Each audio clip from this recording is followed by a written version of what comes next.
एकता, जनभागीदारी, साझेदारी, उसके महत्व पर बल देते हुए उन्होंने संविधान की भावना को जीने का प्रयास किया था, जनता को जगाने का भी प्रयास किया था। और अध्यक्ष जी, जब देश संविधान का 50 वर्ष मना रहा था और जब 50 वर्ष की पूर्णाहुति हुई, तो ये मेरा भी सौभाग्य था कि मुझे भी संविधान की प्रक्रिया से मुख्यमंत्री बनने का अवसर मिल गया। और मैं जब मुख्यमंत्री था उसी कार्यकाल में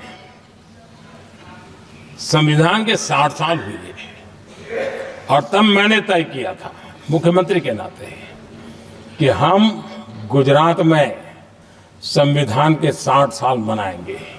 और इतिहास में पहली बार ऐसा हुआ है जब संविधान के ग्रंथ को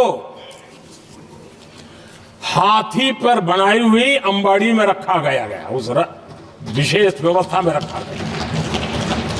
हाथी पर संविधान की यात्रा निकल, संविधान गौरव यात्रा निकाली गई और राज्य का मुख्यमंत्री उस संविधान के नीचे हाथी के बगल में पैदल चल रहा था और देश को संविधान का महात्मा समझाने का सांकेतिक प्रयास कर रहा था। ये सौभाग्य भी मुझे प्राप्त हुआ था, क्योंकि हमारे लिए संविधान का महत्व क्या है। और आज 75 साल हुए हमें अवसर मिला। और मुझे याद है जब मैंने लोकसभा के पुराने सदन के अंदर जब 26 नवंबर को संविधान दिवस मनाने की बात कही थी, तब एक वरिष्ठ नेता ने सामने से आवाज उठाई थी कि 26 जनवरी तो है, 26 नवंबर की क्या जरूरत है। क्या भावना घर कर गई थी। ये बहुत पुरानी बात नहीं है, इसी सदन में मेरे सामने हुआ था।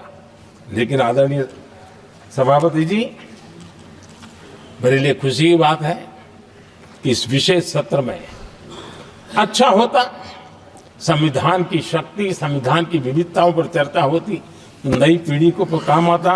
लेकिन हर एक की अपनी अपनी मजबूरियां होती है, हर कोई अपना दुख किसी न किसी रूप में प्रकट करता रहता है। कईयों ने अपनी विफलताओं का दुख प्रकट किया है। अच्छा होता दलगत की भावनाओं से उठ करके देश हित में संविधान की चर्चा हुई होती, तो समृद्धि मिलती अनेक देश की नई पीढ़ी को। आदरणीय सभापति जी, मैं तो संविधान के प्रति विशेष आदर का भाव व्यक्त करना चाहूंगा कि संविधान की भावना थी कि मेरे जैसे अनेक लोग जो यहां पहुंच नहीं पाते, ये संविधान था जिसके कारण हम पहुंच पाए। क्योंकि हमारा कोई बैकग्राउंड नहीं था, हम यहां तक कैसे आते हैं। ये संविधान का सामर्थ्य था, जनता जनार्दन के आशीर्वाद थे। इतना बड़ा दायित्व, और मेरे जैसे बहुत लोग यहाँ भी जिनका ऐसा कोई बैकग्राउंड नहीं है, यही एक सामान्य परिवार से आए हैं और आज संविधान ने हमें यहाँ तक पहुँचाया है। और ये भी कितना बड़ा सौभाग्य है कि हमें देश ने इतना स्नेह दिया, एक बार नहीं, 2 बार नहीं, 3 बार। ये हमारे संविधान के बिना संभव नहीं था। आदरणीय सभापति जी,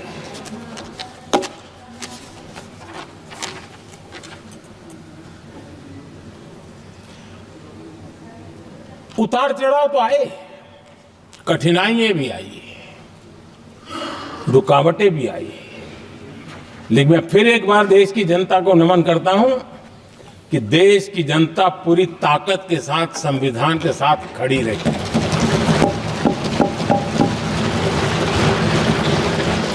आदरणीय सभापति जी, मैं आज यहां किसी की व्यक्तिगत आलोचना करना नहीं चाहता हूं, लेकिन तथ्यों को देश के सामने रखना जरूरी है और इसलिए मैं तथ्यों को रखना चाहता हूं।